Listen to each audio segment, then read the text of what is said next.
Volume 2, Part 1, Chapter 11 of Democracy in America is called In What Spirit the Americans Cultivate the Arts. Artisans in democratic countries are necessarily sensitive to commercial considerations, so they produce a larger quantity and lower quality of works as conditions equalize. In Chapter 12, Why the Americans at the same time raise such little and such great monuments, in democracies, men create a multitude of minute works, but they also raise a small number of great ones. There's nothing between these two extremes. Chapter 13, The Literary Face of Democratic Centuries, is an overview of books in America. American literature still bears a strongly English cast, but form and style aren't polished.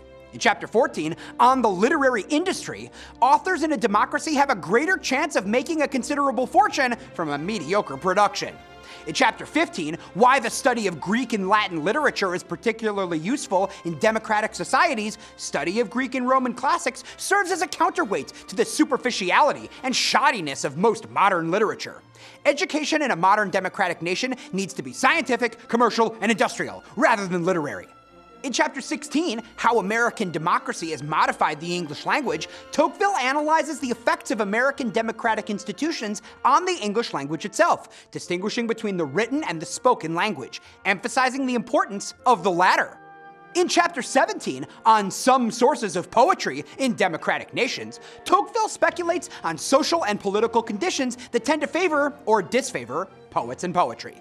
In Chapter 18, Why American Writers and Orators Are Often Bombastic, Tocqueville notes disproportion between the smallness of the individual and the immense image of society, or the still greater figure of the human race. In Chapter 19, Some Observations on the Theater of Democratic Peoples, love of the theater is the most natural literary taste for citizens in a democracy. Chapter 20, On Some Tendencies Particular to Historians in Democratic Countries, consists largely of a comparison and contrast between aristocratic societies and democratic ones.